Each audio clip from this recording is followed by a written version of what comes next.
Ladies and gentlemen, welcome into my official college football week number 4 picks and predictions, where I go through every single ranked game and give my score prediction. This is a strange week. It's not a great week.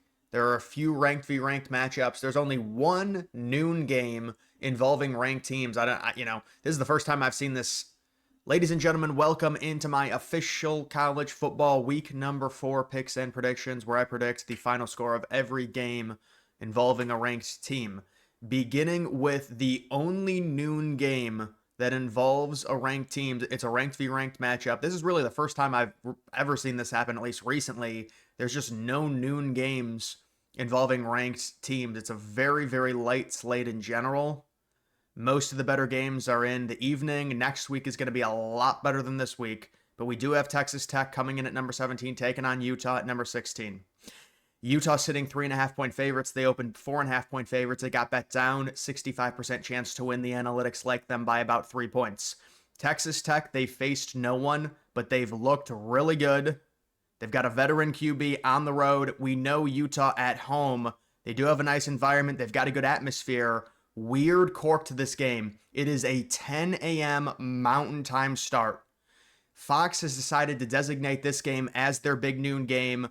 It's in Utah, noon Eastern, so that means 10 a.m. The same thing happened to Colorado last year. We'll see how that affects the players. I do like Texas Tech to win this game on the road and cover that 3.5-point spread. It's hard to say for sure. You're kind of blindly firing from the hip with a game like this, because considering Texas Tech hasn't really faced anyone. Utah, they got the praise for beating UCLA. Turns out UCLA is a dumpster fire. And so they struggle week 3 against Wyoming. They were only up 3-0 at half in that game. It was on the road, but still. Week 2, they beat an FCS team. Utah hasn't shown me a ton. Neither has Texas Tech, but Texas Tech has a more explosive offense, in my opinion. I think Texas Tech can generate more explosive plays, and they win this game possibly on a walk-off field goal. This is not like a make or break situation with either one of these teams. The Big 12 is a mosh pit. The winner is likely going to have multiple losses in conference, but I do think Texas Tech, this would be a big win for them. After all the money that was spent, interesting game, noon start, 10 a.m. Mountain Time. I'll take Texas Tech to win that one. Moving on to a 12:45 game, it is Tennessee hosting UAB. UAB's defense is just atrocious, and we know Tennessee, they are coming off the unfortunate, heartbreaking loss in week number 3 to Georgia. They played very well. You could argue, they should have won that game. They had a 43-yard field goal that they missed. It is a college kicker, but still, Tennessee they were certainly in control of much of that game, and now they face a terrible UAB team. In situations like this, Tennessee normally is like an auto lock to score 50 points. You could say maybe a hangover after the tough loss. You're 38.5-point favorites. I think they cover the spread. In situations like this, under Josh Heupel, against bad group of 5 teams, they normally always cover. So I will take Tennessee. They win that game by 42 points and cover the 38.5. Moving on to a 3 o'clock game. There's just barely any games at noon involving any ranked team. So it's already the 3 o'clock games. This is a 3 o'clock, not 3:30 start. It is Oregon taking on Oregon State. So it is the Civil War. And this is going to be a complete blowout. Oregon State is 0-3. I don't even know what I would call Oregon State at this point, because they're still in that weird scheduling situation to where they're part of the Pac-2, but they play with the Mountain West teams. And at this point, they're not a Power 4 college football team. They're 0-3. They're terrible. Oregon, the last time they played at home was a few weeks ago against Oklahoma State. They annihilated them 69-3. And then they would have covered against Northwestern, but they allowed 2 late touchdowns. Oregon's a really, really good team. I think they win this game very easily, 49-10. That's a 39-point victory. They cover the 34.5. It's a large spread, but legitimately, they do have a 99% chance to win this game. That just goes to show you how bad Oregon State is. I think they win that game very easily. Next, you've got FSU. So FSU now at number 7 in the country, taking on Kent State. You have a Florida State sitting minus 42.5. I'm surprised the number is this low, although I will say Kent State surprisingly almost beat, was it Buffalo this past week? So Kent State, they might not be as bad this year, to give them credit. But I still think FSU wins this game. I've got them covering. They win this game by 45 points, 52-7. They could win 59-7. FSU, they have only played 2 games this year, but they've got the huge week 1 win against Bama, and Bama has looked good the past few weeks, so that win is getting valued higher and higher. And then FSU annihilated an FCS team like 77-3 and easily covered like a 55-point spread. So 42.5-point spread against a de facto FCS team. I do think they cover the 42.5 there. Another 3:30 game. This is another ranked v ranked matchup. It is Auburn taking on Oklahoma, traveling to Norman. Very, very tough place to play. Oklahoma sitting -6.5 in this one. So you look at this game, it's 11 against 22. Auburn last week did not impress me. Yes, they've got the semi-impressive win in week 1 on the road against Baylor, although they did allow Baylor a bunch of passing yards. Baylor does have a good passing offense. But I look at Oklahoma, and this game kind of reminds me of their home game against Michigan. I just think Oklahoma's more talented. Now, to be fair to Auburn, they are more talented than Oklahoma when it comes to skill position players, specifically receivers. You look at Jackson Arnold, the potential revenge game, the return game. I'm not buying it. I think Mateer is significantly better. These are two veteran quarterbacks, but Oklahoma, in my opinion, wins this game very easily. And it's more of like an NFL score, 27-17. I don't know what the over-under is in it, but I don't think there's going to be a ton of points score. It's just the way Oklahoma plays at home. They rely on their defense. They went on the road at Temple and easily won that game. And now they come home and they've got if you're Oklahoma and you want to have a great season, these are non-negotiable games. Now you can say Auburn's a ranked team, but look at Auburn's schedule. They're probably going to finish 7-5. Maybe best case scenario 8-4 if they beat Oklahoma. But if you're Oklahoma, you have got to win a game like this. You've got this game, then you've got Kent State at home. That should be a win. You're probably going to enter the game against Texas, the neutral site game, the rivalry, as a top 10 team, and possibly as only 3 or 4 point underdogs against Texas, depending on what Texas does, because they've been struggling. So this game is extremely important for the program trajectory of Oklahoma. And listen, they're 6.5 point favorites. I think that's a decent line. They win by 7, they cover. But I will say they easily cover and win this game by 2 scores, 27-17. The quarterback is a significant advantage, and also Oklahoma's defense very, very good. And also Auburn struggled against South Alabama, especially when you look at the yardage. South Alabama gained a lot of yards on Auburn. They only lost that game by 16 points. Auburn was 25-point favorites. Give me Oklahoma with a cover there. We've got another 3:30 matchup. It is Ole Miss taking on Tulane. So there's a lot of talk about Tulane possibly being the Group of 5 representative. I've heard a lot of Tulane. I've heard a lot of Navy. Tulane is sitting at 3-0. They just beat a decent Duke team. Ole Miss has the quarterback issues with Austin Simmons. The backup came in, looked pretty good. Ole Miss right now sitting, I think it's gone to -12.5. And I do like Ole Miss to cover in this game. Ole Miss, the last 2 weeks, they haven't covered. They probably should have covered against Arkansas. The quarterback injury hurt them. We'll see in terms of, although I'm not sure if it really matters whether Simmons starts or not, Ole Miss should be fine. And I just think they're significantly more talented than Tulane. And this seems like a game in which Lane Kiffin can really stretch the lead. And they win this game by 18 points, 39-21. They cover. I believe now it is a 12.5 point spread there. Next, we've got Michigan traveling to Nebraska. Kind of a sneaky fun game. This is the 3:30 CBS game. So Michigan sitting -1.5. Nebraska given a 50.3% chance to win. Michigan gained a ton of analytical points last week. Coming into last week, this game, the look-ahead line would have been like Nebraska -7. And then Michigan annihilated Central Michigan, and they looked really good on offense. You can say it's a MAC team, but I look at a game like this, and it feels like it's like a twilight zone with Nebraska. Every year, they always start like 3-0 or 4-0, and then they get crushed by someone at home, and they just their ranking goes way down. It's happened against Ohio State a few times. It's happened against Michigan like 3 years ago. I remember Michigan came in to a 3:30 game at Nebraska. They annihilated Nebraska when they were like 3 or 4-0. And now Nebraska, they faced no one. They beat Cincinnati. Cincinnati's not a very good team. They only won that game by 3 points. Now, here's the thing. Nebraska has a major home field advantage here. There's a 3:30 game. It's a fun mid-afternoon game. Michigan is beatable. They're very talented. They are certainly, in terms of overall roster talent, better than Nebraska. But you do have Dylan Raiola. He is a more experienced quarterback. He is very talented in his own right, even though people talk about Bryce Underwood. And yes, Bryce Underwood is probably a little bit more talented than Raiola. At one point, Raiola was the number 1 overall player in his class. Underwood finished the number 1 overall player in his class. Nebraska has shown the ability to run the ball, albeit against bad competition. I will be going with Nebraska to break through. This would be a huge win for Matt Rule and that university. And I think they win this game maybe on a walk-off field goal, 27-24. Very close game. I can understand people picking Michigan. I get it. They are the more talented team. Nebraska always seems to do this every year. If Nebraska wins this game, they will be ranked. And you look at Nebraska's schedule, I will say, if they win this game, they've got a very, very favorable schedule. It could get real interesting with Nebraska if they can somehow win this game. And listen, they're 1.5-point underdogs. I say somehow win this game. They're practically almost favorites in this matchup. Analytically, they are slight favorites. And Michigan, I believe they're also without Sharon Moore for this week. And it's on the road. We saw what Bryce Underwood did against Oklahoma. I will say this is a little bit different in terms of now it looks like Underwood is a lot more comfortable in terms of the week 3 win against, it's at Central Michigan, but still, he looked really good. Dual threat. I think Underwood's going to be running a lot in this game against Nebraska to try and win it.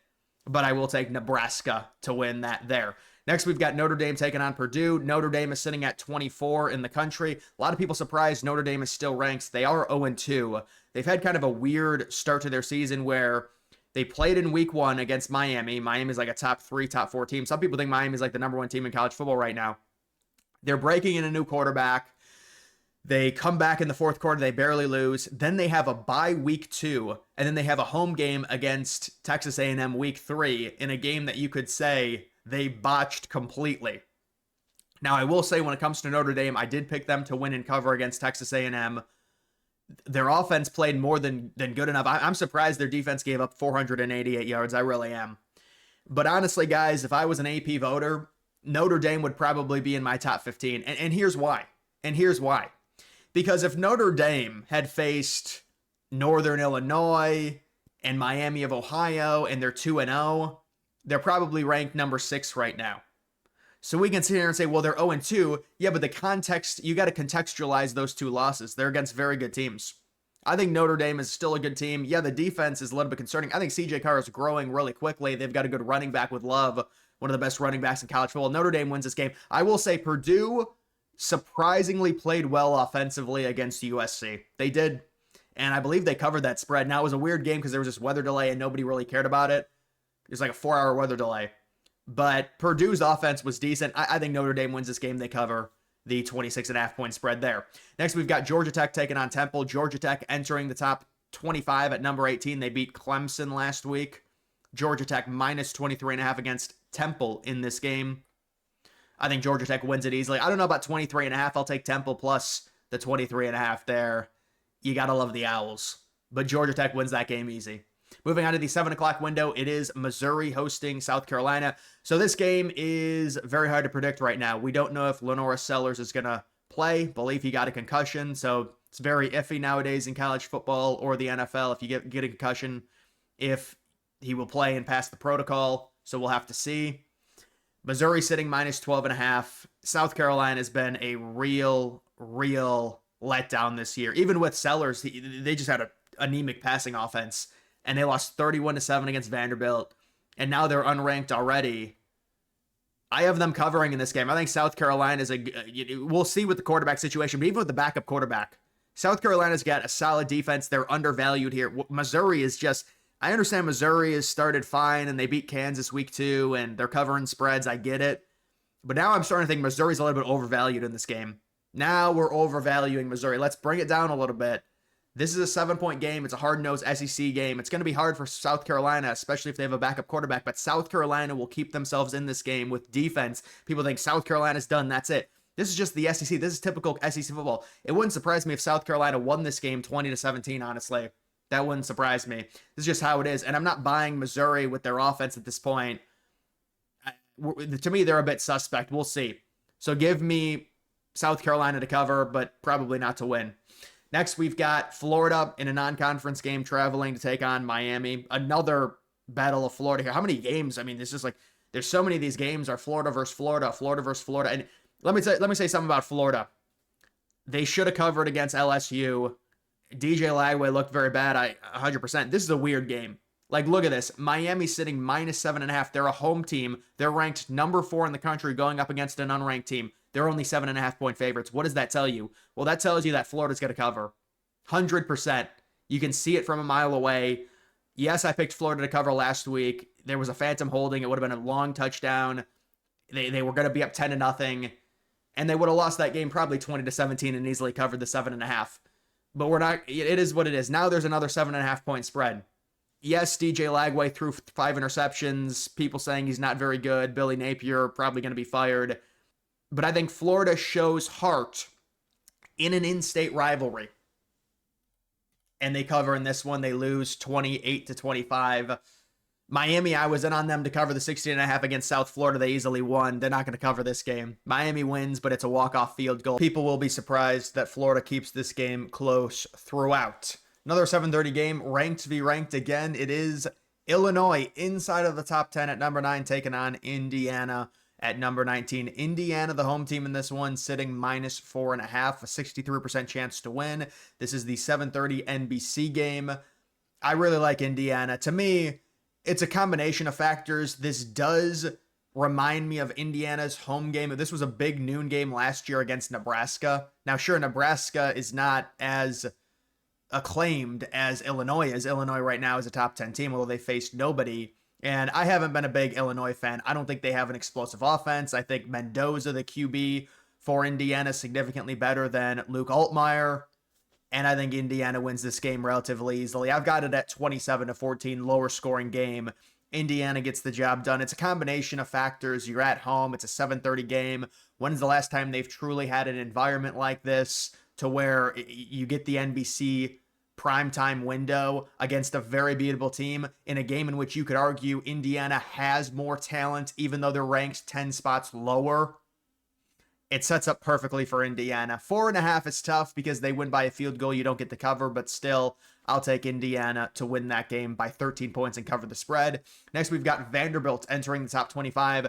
They are taking on Georgia State. So Vanderbilt, we do have to be careful with them. They did get a big win at South Carolina, although South Carolina, as we know, they're a bit overhyped this year.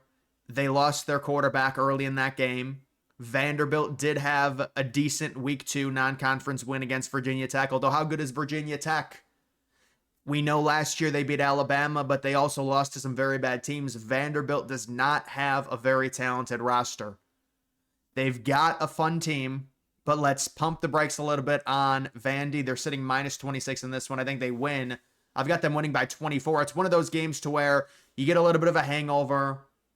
Maybe a backdoor Georgia State cover in this one. Vandy does win it, but Georgia State possibly with a cover. Next, we've got LSU taking on Southeastern Louisiana. I believe that's who that is. That's an FCS team. There's no line for this game, as you can see. I've projected it to be possibly around LSU -49 or -50. This is LSU. It's been bad the past few weeks. Now, you can say, well, they beat Florida, and any win in SEC, in conference play is very good, but the offense, 20 points against Florida, 23 points against a very bad team in week 2, and then even against Clemson. That Clemson win, even though it was on the road and it was a lot more dominant than the score indicated, Clemson is now unranked. So how really good was that win? So I think LSU is going to come out, and even though I'm not high on them, I do think they will throttle this FCS team, and I like them to cover in this one. There will not be a line until the day of the game, but it's probably going to be somewhere lower 50s, high 40s. I like LSU to potentially cover it just because the offense has been so anemic the past few weeks, really the first 3 weeks of the season. And Garrett Nussmeier, this is a veteran QB who people thought was going to throw for a bunch of yards. I do think they get on track at some point. Next, you've got Texas taking on Sam Houston State. So Sam Houston State is now an FBS team. They are 0-3 at this point. They're a very bad team. Texas -41.5 point favorites. Texas started the year, they lost to Ohio State. Some people said it was a good loss. You only lose by 7 points on the road. Then they looked bad in week 2 against San Jose State. Then they looked horrific against UTEP. And this is an Arch Manning problem. I don't know what's going on. It looks like he's potentially injured. There's no way you're Texas and your starting quarterback at one point is 8 of 22 against UTEP. Remember, they were 41.5 point favorites over UTEP. Now they're 41.5 point favorites over Sam Houston State. And this could be a process of elimination. This could be Texas coming into this game as 0-3 against the spread. This is a 52-3 type win. This is a 59-3 type win. This is Arch Manning getting back on track. I just can't do it right now. They just have not shown enough. So I am going, unless there's some type of shutout that's pitched by Texas's defense, which, by the way, is still very good. And that's why a lot of the Texas fans are still optimistic because of how good the defense is. But this is an offense that's very, very talented receivers. And I don't know what's going on. And maybe this is their time to get back on track. And if it is, good for them.